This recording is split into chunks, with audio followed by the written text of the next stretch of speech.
മക്കള് കരയുമ്പോ, ബന്ധുക്കള് കരയുമ്പോ, നാട്ടുകാരും കുടുംബക്കാരും വന്ന് കഫം പൊതിയുന്നതിനെ കുറിച്ച്, മയ്യത്ത് കുളിപ്പിക്കുന്നതിനെ കുറിച്ചൊക്കെ പറഞ്ഞുകൊണ്ടിരിക്കുമ്പോ നിന്റെ റൂഹദാ ഫീ റിയാദുൽ ജന്ന. അപ്പോ സ്വർഗത്തിന്റെ പൂന്തോട്ടത്തിൽ അല്ലാഹു നമ്മുടെ വിശ്വാസികളുടെ റൂഹിനെ സ്വർഗത്തിന്റെ പൂന്തോട്ടത്തിൽ കൊണ്ടുപോകും. അവിടെ പോകുമ്പോ ഒരു കാര്യമുണ്ട്, ലാ തഅകുലു വലാ തശ്റബു വലാകുൻ യൻദുറു ഇലൽ ജന്നതി ഫഖത്ത്. തിന്നാനും കുടിക്കാനും പറ്റൂല. ആ പരിശുദ്ധമായ സ്വർഗത്തിൽ നോക്കിക്കൊണ്ടിരിക്കാൻ മാത്രമേ സാധിക്കുള്ളൂ. സ്വർഗത്തിന്റെ പൂന്തോട്ടത്തിൽ നിന്ന് സ്വർഗം നോക്കി കണ്ടുകൊണ്ടിരിക്കാം. അങ്ങനെ എത്രയോ പേര് നമ്മുടെ പടവങ്കോട് തന്നെ മരണപ്പെട്ടു പോയി. നിങ്ങൾ ഇന്ന് വരെ ചിന്തിച്ചിട്ടുണ്ടോ, നിങ്ങൾ മരണപ്പെട്ട നിങ്ങളുടെ റൂഹ് സ്വർഗത്തിന്റെ തോട്ടത്തിൽ, വിശ്വാസികളുടെ റൂഹായി സ്വർഗത്തിന്റെ പൂന്തോട്ടത്തിൽ പോകുന്ന റൂഹായി മാറാൻ നമ്മുടെ റൂഹിന് സാധിക്കുമോ പ്രിയപ്പെട്ടവരെ? എത്ര വഖത്ത് നിസ്കാരം നമ്മുടെ പേരിൽ ഖളാ ആയിട്ടുണ്ട്. എത്ര പേര് ഞാനും നിങ്ങളും ഫസാദ് പറഞ്ഞു, എത്ര പേരെ വഞ്ചിച്ചു, എത്ര പേരെ ചതിച്ചു. ഈ പരിശുദ്ധമായ പള്ളിയോട് തന്നെ എത്ര ക്രൂരതയാണ് ഞാനും നിങ്ങളും ചെയ്തു പോയത്. ഒന്ന് ചിന്തിക്കണേ. എന്നാ നമ്മുടെ റൂഹിന് സ്വർഗീയ ആരാമത്തിൽ സ്ഥാനമില്ല. ആരുടെ റൂഹാണ് സ്വർഗത്തിന്റെ പൂന്തോട്ടത്തില്? ആരുടെ റൂഹാണ്? ബഹുമാനപ്പെട്ട ശാഫി ഇമാമിനെ പോലെ, ഹനഫി ഇമാമിനെ പോലെ, അബൂ ഹാമിദുൽ ഹുസൈനി റഹിമഹുല്ലാഹിനെ പോലെ, സൈനുദ്ദീൻ മഖ്ദൂം തങ്ങളെ പോലെ എത്രയോ മൺമറഞ്ഞു പോയ മഹാനുഭാവന്മാരായ പ്രിയപ്പെട്ട സച്ചരിതരായ ആലിമീങ്ങൾ, ആരിഫീങ്ങൾ, ഔലിയാക്കന്മാര്, അല്ലാഹുവിനെ ഭയന്ന് ജീവിച്ചിരുന്നവര്, അവരൊക്കെ സ്വർഗത്തിന്റെ പൂന്തോട്ടത്തിലാകുമ്പോ ദുനിയാവിൽ പലിശ വാങ്ങിയിട്ട് കള്ളുകുടിച്ചിട്ട് തോന്നിയതുപോലെ ജീവിച്ചു കൊണ്ടിരിക്കുന്ന എന്റെയും നിങ്ങളുടെയും റൂഹിന്റെ അല്ലാഹുവിന്റെ സ്വർഗത്തിന്റെ തോട്ടത്തിൽ സ്ഥാനമുണ്ടോ? ചിന്തിച്ചേ മതിയാവുകയുള്ളൂ. ഈ രാത്രി മരണപ്പെട്ട ഈ രാത്രിയാണ് ഖാബുദുൽ അർവാഹ് അസ്റായീൽ വരുന്നതെങ്കിൽ എന്റെ പടവങ്കോടുള്ള പെങ്ങളെ, എന്തൊക്കെ കണക്കുകളാ അല്ലാഹുവിനോട് പറയാനുള്ളത്. എത്ര തെറ്റിന്റെ, എത്ര കുറ്റത്തിന്റെ, എത്ര മോശമായ പ്രവർത്തനത്തിന്റെ, എത്രയോ മ്ലേച്ഛമായ ചിന്തയുടെ പർവ്വത സമാനമായ കെട്ടുകൾ അടിച്ചിറക്കുമ്പോ അല്ലാഹുവിന്റെ സ്വർഗത്തിൽ കൊണ്ടുപോകുന്ന ഒരു നന്മ പോലും നിന്റെ ജീവിതത്തിൽ കാണൂല പെങ്ങള്. ഇതാണ് ജീവിതമെന്ന് പറഞ്ഞ് സുഖിച്ചുകൊണ്ട് സന്തോഷിച്ചുകൊണ്ട് ജീവിക്കുന്നവരെ, വഅനീബൂ ഇലാ റബ്ബികൂ വഅസ്ലിമൂ ലഹു. അല്ലാഹുവിലേക്ക് മടങ്ങി വന്നു. ഈ പാപം പൊറുക്കുന്ന ശഅബാനിലെല്ലാവരും ഇനി എപ്പോഴാണ് എന്റെ സഹോദരങ്ങള് മടങ്ങി വരാൻ നിങ്ങൾക്ക് സാധിക്കുന്നത്? നിസ്കാരമില്ലാതെ പടവങ്കോട് പള്ളിയുടെ ചുറ്റും കറങ്ങി നടക്കുന്ന എന്റെ പ്രിയപ്പെട്ട ചെറുപ്പക്കാരാ, ഒരു കുപ്പി കള്ളിലാണ് നിന്റെ ജീവിതത്തിന്റെ സന്തോഷമെന്ന് കരുതിപ്പോയെങ്കിലും ഇല്ല മോനെ. 18-കാര്, 20-കാര്, 25-കാര് പള്ളിപ്പറമ്പിന്റെ അകത്ത് കൊണ്ടുപോയി മണ്ണ് വാരിയിട്ട് സങ്കടത്തോട് തിരിച്ചു വരാൻ പോലും കഴിയാതെ ഖബറിന്റെ അടുപ്പിരുന്ന് വിങ്ങിപ്പൊട്ടുന്ന കൂട്ടുകാരെ കണ്ടില്ലേ? ആരാണ് മോനെ നിനക്ക് വേണ്ടി മരണത്തിന് ശേഷം പ്രവർത്തിക്കാനുള്ളത്? ആരുണ്ടോ? തോളത്ത് കൈയിട്ടുകൊണ്ട് സിനിമയ്ക്ക് വന്നവരുണ്ടോ? നിന്റെ കൂടെ വന്ന് വ്യഭിചാരത്തിന് കൂട്ടുനിന്നവരുണ്ടോ? ചാപ്പിൽ പോയി കാത്തു നിൽക്കാ നിന്റെ കൂടെ വന്ന കൂട്ടുകാരുണ്ടോ? ഗൾഫിൽ നിന്ന് നീ പെട്ടിയുമായി വന്നപ്പോ പെട്ടിക്കകത്ത് ഒളിപ്പിച്ചു വെച്ചിരുന്ന കുപ്പിയെടുക്കാ നിന്റെ കൂട്ടുകാർ ഫോൺ വിളിച്ചിട്ട് ഓടി വന്നില്ലേ? വീട് പാല് കാച്ചിയപ്പോ കുപ്പിയെടുപ്പില്ലേ? കല്യാണത്തിന്റെ തലേ ദിവസം കുപ്പിയെടുപ്പില്ലേ? ഭാര്യ പ്രസവിച്ചപ്പോ കുപ്പിയെടുപ്പില്ലേ? നിന്റെ ജീവിതത്തിന്റെ എല്ലാ സന്തോഷത്തിനും അൽഹംദുലില്ലാഹ് പറയുന്നതിന് പകരം കൂട്ടുകാരെ വിളിച്ചു കൂട്ടിയിട്ട് കുപ്പിയെടുത്തിട്ട് അല്ലാഹുവിനോട് വെല്ലുവിളി പ്രഖ്യാപിച്ചവരെ, അല്ലാഹുവേ എന്തുകൊണ്ട് പേടിക്കുന്നില്ല? എന്തുകൊണ്ട് എന്റെയും നിങ്ങളുടെയും മനസ്സിന്റെ അകത്തേക്ക് ഭയം വരുന്നില്ല? 17-കാരിയും 18-കാരിയും എത്രയോ അന്യപുരുഷന്മാരുമായി വാക്ക് പറഞ്ഞു വെച്ചിരിക്കുകയാ. അതുകൊണ്ട് ഈ രാത്രി പരിവർത്തനത്തിന്റെ രാത്രിയാകണം പ്രിയപ്പെട്ട സഹോദരങ്ങള്. പടവങ്കോട് പള്ളിയുടെ മുറ്റത്ത് നൗഷാദ് ബാഖവി എന്ന് പറയുന്ന നിങ്ങളുടെ പ്രിയപ്പെട്ട സഹോദരൻ വാള് പറഞ്ഞിട്ട് ആറാട്ടുപുഴയിലേക്ക് നാളെ വാള് പറയാൻ വേണ്ടി യാത്ര തിരിക്കുമ്പോ എന്റെ പ്രിയപ്പെട്ട പെങ്ങളെ, അല്ലാഹു ഒരു നിമിത്തമായിട്ട് വെച്ച പരിപാടി കൊണ്ട് നിന്റെ മനസ്സിന്റെ അകത്തൊരു മാറ്റം വന്നില്ലെങ്കിൽ എന്റെ പെങ്ങളെ, പട്ടിയെ കൊണ്ടുപോയി കുഴിച്ചിടുന്ന പോലെ നിന്റെ മക്കൾ കൊണ്ടുപോയി പള്ളിപ്പറമ്പില് നിന്നെ വെച്ച് മണ്ണ് വാരിയിട്ട് തിരിച്ചു പോകുമ്പോ ഒരു നന്മ പോലും നിന്റെ ഖബറിന്റെ അകത്ത് കിട്ടൂല. അല്ലാഹു കാത്തു രക്ഷിക്കട്ടെ. അതുകൊണ്ട് അല്ലാഹു ഇഷ്ടപ്പെട്ടവരുടെ റൂഹായി മാറിയ ആര് കരഞ്ഞാലെന്തോ, എവിടെ അടക്കിയാലെന്തോ, വതകൂനു ഫീ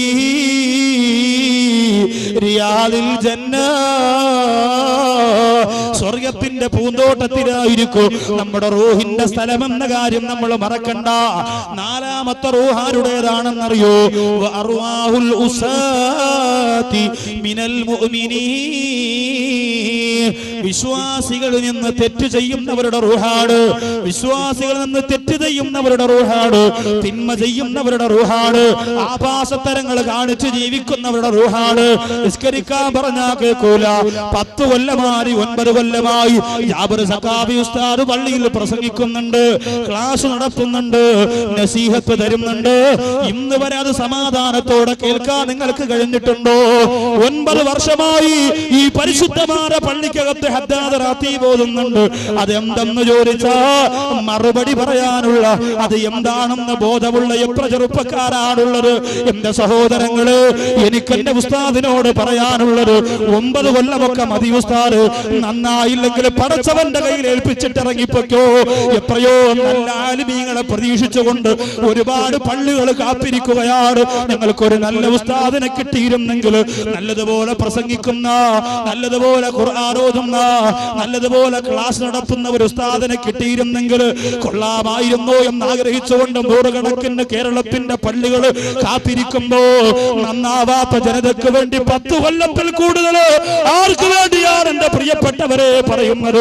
ആകാശം ഇടിഞ്ഞു വീഴാൻ പോകുന്ന, ഭൂമി കുലുങ്ങിപ്പറിക്കാൻ പോകുന്ന, പർവ്വതങ്ങളെ പഞ്ഞിക്കെട്ടുകളെ പോലെ പാറിപ്പറക്കാൻ പോകുമ്പോ വീടിന്റെ അകത്തളത്തിരുന്നു കൊണ്ട് വിദേശ രാജ്യത്ത് കിടന്ന് എല്ലുമുറിയ പണിയെടുക്കുന്ന ഭർത്താവിന് വഞ്ചിച്ചുകൊണ്ട് ഫോണിലൂടെ അന്യമതത്തിൽപ്പെട്ടവരും അല്ലാത്തവരുമാണ് അന്യപുരുഷന്മാരായ കാമവെറിയന്മാരോട് പേക്കൂത്ത് സംസാരിക്കുന്ന എന്റെ പ്രിയപ്പെട്ട സഹോദരിമാര്, ഈ നാടിന്റെ ശാപമാണ്. ഈ ലോകം അവസാനിക്കുന്നതിന്റെ കാരണത്തിൽപ്പെട്ടതാണ്.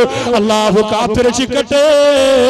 അല്ലാഹു എനിക്കും നിങ്ങൾക്കും തന്നിട്ടുള്ള കോടാനു കോടി അനുഗ്രഹങ്ങൾ ഒരൽപ്പം പോലും മാറ്റിവെക്കാതെ റബ്ബ് ചോദിക്കുമ്പോ എന്തു മറുപടി കൊടുക്കും? പ്രിയപ്പെട്ടവര്, കണ്ണ് തന്ന അല്ലാഹു, കാത് തന്ന അല്ലാഹു, കൈകാലുകൾ തന്ന അല്ലാഹു, ഹൃദയം തന്ന അല്ലാഹു. എത്രയോ പേര് തളർന്നു കിടക്കുന്നുണ്ട്. എത്രയോ പേര് ജീവിതത്തിന് വേണ്ടി നെട്ടോട്ടമോടുന്നുണ്ട്.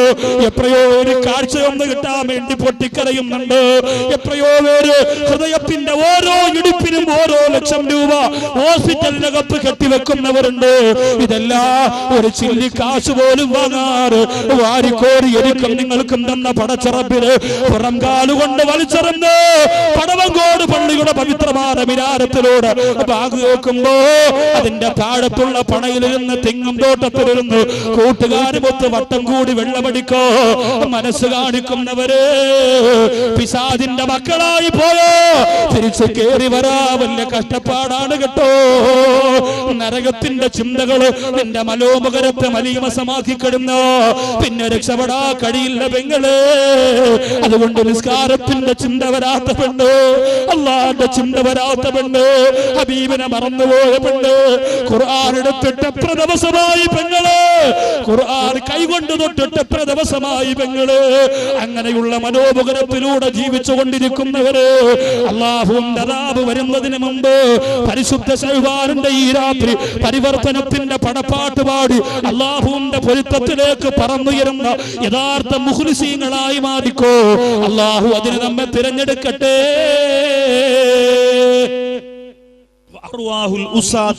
മാതാപിതാക്കളെ വഴിപ്പെടൂല, ഭർത്താവിനെ വഞ്ചിക്കുന്നു, ഭാര്യയെ വഞ്ചിക്കുന്നു, മക്കളെ മര്യാദ പഠിപ്പിക്കൂല, ഖുർആൻ ഓതൂല, ഒരു ദീനി ചുവയുമില്ല. പേരാണെങ്കിൽ മുസ്ലിം, പള്ളിയുടെ റെക്കോർഡിംഗിൽ പേരുണ്ട്, ഓന്റെ സുന്നത്ത് കല്യാണം പള്ളിയും പറയും, മരിച്ചാൽ അവിടെ തന്നെ അടക്കും. അങ്ങനെയൊക്കെ മുസ്ലിങ്ങളാണ്. ഇത് മാത്രമാണ് നിനക്കുള്ളത് എങ്കിൽ അതിനു മുമ്പ് തന്നെ ഈ ജീവിത പ്രമാണങ്ങളെ മനസ്സിന്റെ അകത്ത് ഉറപ്പിച്ചു നിർത്താൻ നമുക്ക് സാധിക്കണം. അല്ലാഹു തൗഫീഖ് തരട്ടെ. അസ്റായീൽ വന്ന് റൂഹ് പിടിക്കുന്നതിന് മുമ്പ്, അസ്റായീൽ വന്ന് കൊണ്ടുപോകുന്നതിന് മുമ്പ് ഈ ജീവിത പ്രമാണങ്ങളെ പ്രാവർത്തികമാക്കാൻ നാളെ ചെയ്യാമെന്ന് പറഞ്ഞ് മാറ്റിവെക്കരുത്. എന്നാൽ അങ്ങനെയുള്ളവർ പലർക്കും നഷ്ടം സംഭവിച്ചു പോയിട്ടുണ്ട്. നാളെയാവട്ടെന്ന് പറഞ്ഞ് മാറ്റിവെക്കാൻ നമുക്ക് നേരമില്ല. നിസ്കാരം തുടങ്ങാത്തവരെ, പടവങ്കോട് പള്ളിയുടെ മുറ്റത്ത് വന്നിരുന്ന വാല് കേട്ടിട്ട് നിസ്കാരം തുടങ്ങാത്തവരെ, നാളെയാവട്ടെ എന്ന് പറഞ്ഞ് മാറ്റിവെക്കാൻ നേരമില്ല. നമ്മുടെ ഹൃദയത്തിന്റെ അകത്തേക്ക് ഭയമിട്ട് കൊടുക്കുക. പേടി നഷ്ടപ്പെട്ടു പോയ മനസ്സുകളാണ് നമ്മുടെ മനസ്സ്. നമ്മൾ പറയുന്നതും ചിന്തിക്കുന്നതും എന്തെന്നറിയോ? അല്ലാഹു പുറത്തു തരും, കുഴപ്പമില്ല. എനിക്ക് അല്ലാഹു പുറത്തു തരും, പ്രശ്നമില്ല. എന്റെ അവസ്ഥ അല്ലാഹുവിനറിയാ, എന്റെ കഷ്ടപ്പാട് അല്ലാഹുവിനറിയാ. പ്രിയപ്പെട്ടവരെ, അങ്ങനാണെങ്കിൽ എന്തിനാണ് ബിലാലുൽ മുഅദ്ദി റളിയല്ലാഹു അൻഹു ജീവിതത്തിൽ പൊട്ടിക്കരഞ്ഞത്? അല്ലാഹ് അങ്ങനെ പാവപ്പെട്ടവനായതുകൊണ്ട് പുറത്തു തരുമെന്ന് ഉറപ്പുണ്ടെങ്കിൽ ബിലാൽ മുഅദ്ദി റളിയല്ലാഹു അൻഹു എന്തിനാ പൊട്ടിക്കരഞ്ഞത്? ബിലാൽ റളിയല്ലാഹു അൻഹു ഏറ്റവും പാവപ്പെട്ടവനായിരുന്നല്ലോ, ഏറ്റവും പാവപ്പെട്ടവനായിരുന്നു. അല്ലാഹുവിന്റെ റസൂൽ എല്ലാവരോടും ബിലാലിനെ സയ്യിദ് എന്ന് വിളിക്കണമെന്ന് പറഞ്ഞപ്പോ പൊട്ടിക്കരന്നുകൊണ്ട് ആരംഭപ്പൂവായ പുണ്യ നബി തങ്ങളുടെ മുമ്പ് വന്ന് ഹൃദയവേദനയോടെ അല്ലാഹുവിന്റെ റസൂലേ, എനിക്കതിനെന്ത് പവറാണ് ഉള്ളത് എന്ന് ചോദിച്ചുകൊണ്ട് പൊട്ടിക്കരഞ്ഞ ബഹുമാനപ്പെട്ട ബിലാൽ മുഅദ്ദി റളിയല്ലാഹു തആല അൻഹു ഒരു പവറും ജീവിതത്തിൽ ഇല്ലായിരുന്നു. പാവപ്പെട്ടവനായിരുന്നു. അങ്ങനെ അല്ലാഹ് രക്ഷ കൊടുക്കണമെങ്കിൽ ബിലാൽ റളിയല്ലാഹു അൻഹു രക്ഷ കൊടുക്കണമായിരുന്നു. ജോലിയും കൂലിയും ഇല്ലാത്ത പാവപ്പെട്ടവർ പറയും, അല്ലാഹുവിനറിയാൻ കഷ്ടപ്പാടാ, ഞാൻ ജോലിക്ക് പോയില്ലെങ്കിൽ എന്റെ വീട്ടുകാരും നോക്കും. ഉസ്താദ്മാർക്ക് അങ്ങനെ പറഞ്ഞാൽ മതി, 3 നേരം ചാപ്പാട് കൊണ്ടുവരും, തേച്ച് മിനിക്ക് നടക്കാം, ഒന്നും അറിയണ്ട, അത്തറും പൂശി അടക്കാം, അവർക്ക് നിസ്കരിക്കാൻ വിളിച്ചാൽ മതി, നമ്മുടെ ജോലിയും കൂലി അവർക്കറിയോ എന്ന് പറഞ്ഞുകൊണ്ട് പറയുന്നവരെ അങ്ങനെ രക്ഷപ്പെടണമായിരുന്നെങ്കിൽ ബിലാൽ റളിയല്ലാഹു അൻഹു രക്ഷപ്പെടണമായിരുന്നു. പക്ഷേ ബിലാൽ മുഅദ്ദി റളിയല്ലാഹു അൻഹു ഞാൻ പാവപ്പെട്ടവനാണെങ്കിലും അല്ലാഹുവിനോട് ചെയ്യേണ്ട ബാധ്യതയുണ്ടല്ലോ, അത് ചെയ്യണമെന്ന ഉറപ്പ് മനസ്സിലുണ്ടായിരുന്നു. അത് ചെയ്യണമെന്നുള്ള ഉറപ്പ് മനസ്സിലുണ്ടായിരുന്നു. രോഗിയാണെങ്കിൽ ഞാൻ രോഗിയാണെന്ന് അല്ലാഹ്ക്ക് അറിയാലോ, അതുകൊണ്ട് ചെയ്യണ്ട എന്ന് കരുതുന്നവരുണ്ടെങ്കിൽ അയ്യൂബ് നബി അലൈഹി സ്വലാത്തു വസ്സലാമിനെ കണ്ടുപിടിക്കണം. അയ്യൂബ് നബിക്ക് അല്ലാഹു കൊടുത്തതുപോലെ രോഗം ആർക്കാ കൊടുത്തത്? എത്ര കഷ്ടപ്പെട്ടു, എത്ര ബുദ്ധിമുട്ടി, എത്ര പ്രയാസം അനുഭവിച്ചു. അവസാനം അയ്യൂബ് നബി അലൈഹി സലാം